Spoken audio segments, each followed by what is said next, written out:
আচ্ছা, সাবিয়া আপনি যে প্রশ্নটি করেছেন যে রাজনৈতিক চলমান ঘটনা প্রবাহ তে আমরা উদ্বিগ্ন, সেটা হচ্ছে উনি জানতে চেয়েছেন যে সেখানে সেনাবাহিনী হস্তক্ষেপ করছে কিনা বা কোনো প্রভাব রাখার চেষ্টা করছে কিনা। সেই বিষয়টি নিয়ে আমরা সন্দিহান, যেহেতু আমাদের সাথে যে আলোচনাটি হয়েছে সেনাবাহিনীর ঊর্ধ্বতন কর্তৃপক্ষ কর্তৃক, সেটি হচ্ছে আমরা মনে করছি সেটি রাজনৈতিক বিষয়ে হচ্ছে হস্তক্ষেপ করা না।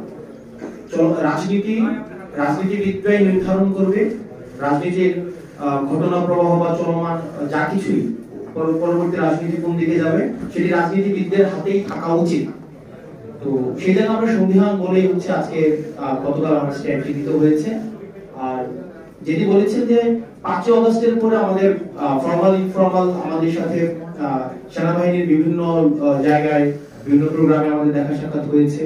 আর 11 তারিখের যে মিটিংটি সেটি প্রেক্ষাপট ভিন্ন ছিল, সেখানে অপর প্রান্তে ঊর্ধ্বতন কর্তৃপক্ষ উপস্থিত ছিলেন এবং সেখানে আমার স্ট্যাটাসে আমি ডিসক্লোজ করেছি, আমি আমার স্ট্যাটাসেই হচ্ছে আমি ডিসক্লোজ করেছি যে ওখানে সবকিছুই হচ্ছে উপস্থাপন করা হয়েছে।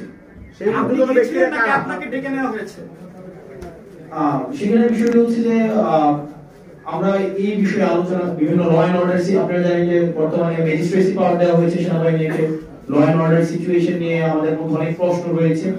তো এইসব বিষয়গুলো নিয়ে কথা বলার জন্য হচ্ছে আমাদেরকে আহ্বান জানানো হয়েছিল।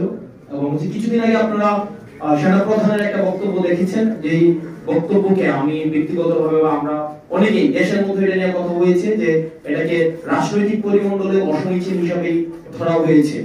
যে অন্তর্বর্তীকালীন সরকার প্রধানকে যেভাবে অ্যাড্রেস করা হয়েছে, যেভাবে অন্তর্বর্তী যে ইনক্লুসিভ যে নির্বাচনের দিকে নির্বাচনে ইঙ্গিত করা হয়েছে আওয়ামী লীগ সহ, তো সার্বিক বিষয়ে যখন আলোচনার কথা বলা হয়েছে তখন গিয়েছিলাম, তো এই বিষয়গুলো আলোচনা করা হয়েছে। আমার স্ট্যাটাসে সব বিষয় হচ্ছে একদম মানে স্ট্রেইট ফরওয়ার্ড, সেখানে হচ্ছে স্পষ্ট করা হয়েছে। আর এখানে যেটা বলছেন যে আমি কি নিরাপত্তার ঝুঁকি অনুভব করছি কিনা, দেখেন 5 আগস্টের পূর্বে আমরা জনগণকে, ছাত্র নাগরিককে সাথে নিয়ে হচ্ছে আমরা আন্দোলন করেছি।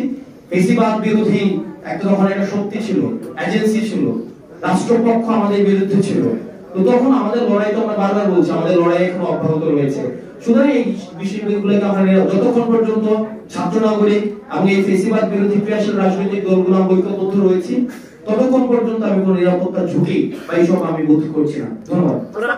আরেকটা প্রশ্ন তো দেন না, জামায়াত প্রশ্ন একটা প্রশ্ন করেছে, সেটা তো দেননি, ওটা একটু দেন। আপনার কাছে করেছেন আর ইলেকশনের প্রশ্নটা একটু না দলের কাছে করেছেন। আচ্ছা, দলের কাছে। মাসাদ ভাই, আপনার প্রশ্নের একটু জিজ্ঞাসা করতে হয়, আপনাকে সেনাবাহিনী যেভাবে বলেছে, সেনাবাহিনী কি এরকম কিছু বলেছে যে শেখ হাসিনাকে তারা কমিটেড, যে শেখ হাসিনাকে ফেরত যেভাবে দিয়েছে পাঠিয়েছে সেভাবে তারা আবার ফেরত আনবে বাংলাদেশে 6 মাস পরে বা পলিটিক্যাল স্টেবিলিটির পরে? সেনাবাহিনীর বক্তব্যটা কি ছিল আসলে?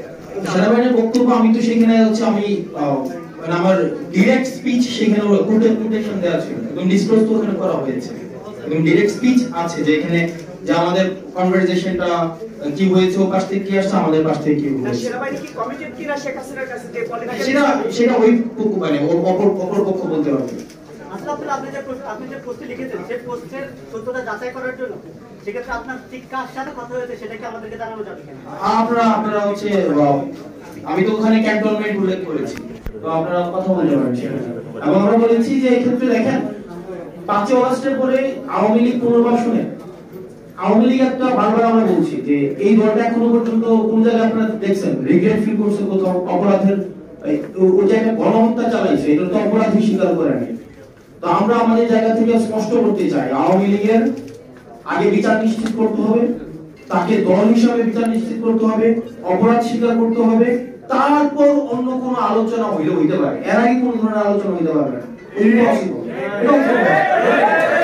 আমরা বলেছি যে 5 আগস্টের পরে আওয়ামী লীগের নাম পুনরাবৃত্তি করছি। 5 আগস্ট পরে আওয়ামী লীগের নাম, মার্কা এবং আদর্শ এই তিনটাই হচ্ছে অপ্রাসঙ্গিক। এখন এটাকে যদি মানে বিদেশি ষড়যন্ত্র অথবা দেশীয় কোন ষড়যন্ত্র বা এজেন্সি থেকে কোন ধরনের এখানে অপচেষ্টা চালানো হয়, সেক্ষেত্রে আমরা সাধারণ মানুষের কাছে কমিটেড, আমরা ছাত্র নাগরিকের কাছে কমিটেড।